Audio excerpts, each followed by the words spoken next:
마려운데 나오지 않는 소변 급성뇨폐의 괴로움.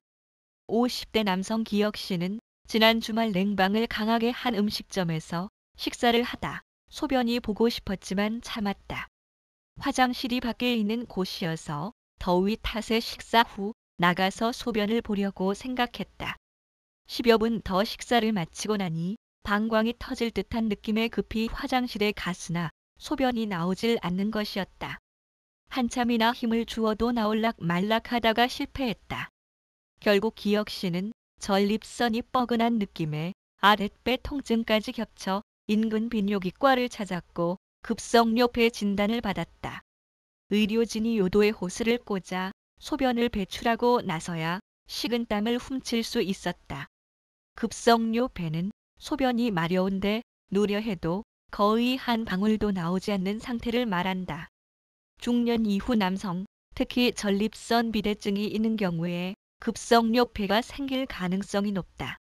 대한비뇨기과 학회에 따르면 남성 급성뇨폐 환자의 70%가량이 전립선 비대증 환자인 것으로 나타났다. 여성에서도 급성뇨폐가 일어난다. 보통 남성의 방광은 400에서 500cc의 소변을 담는데 요폐가 오면 부풀어 올라 심한 경우 1500cc 이상까지 부풀기도 한다. 을지대 병원 비뇨의학과 유대선 교수는 방광의 크기가 정상보다 3배 이상 부풀면 아랫배가 볼록하고 탱탱하게 만져지며 심한 통증이 발생한다고 설명했다. 전립선 비대증은 급성뇨폐의 흔한 원인이다.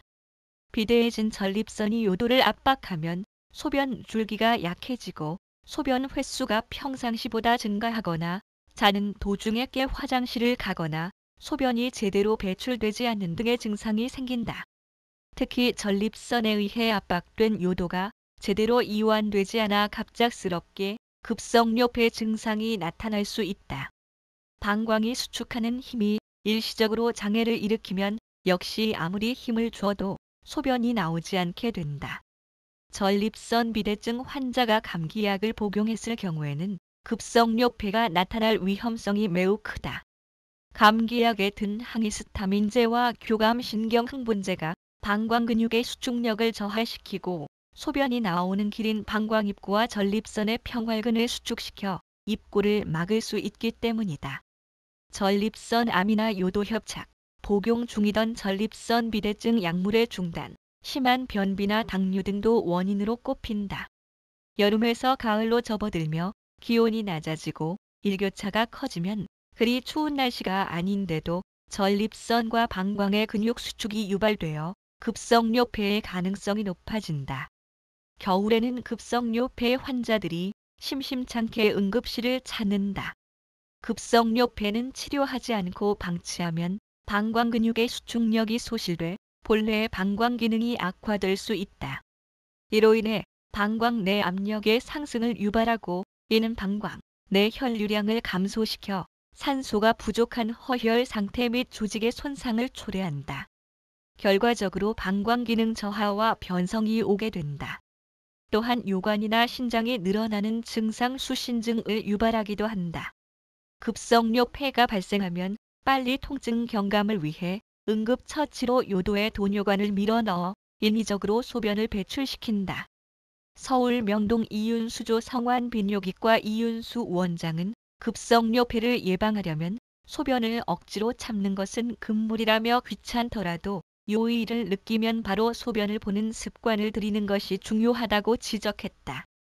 소변을 오랫동안 참게 되면 정작 소변을 보려고 해도 방광 근육이 잘 풀리지 않아 급성뇨폐를 겪을 수 있기 때문이다. 긴 영화를 보다가 화장실에 허겁지겁 가서 몸서리를 치는 경우 급성뇨폐의 위기를 간신히 넘긴 것으로 보면 된다. 전립선 비대증 환자의 경우 적극적으로 치료를 하는 것이 급성뇨폐 예방의 지름길이라며 감기약을 먹을 때도 주의가 필요하다고 강조했다. 병원에서 감기약을 처방받거나 약국에서 일반 약을 구입하기 전 반드시 전립선 비대증을 치료하고 있다는 사실을 알려야 한다.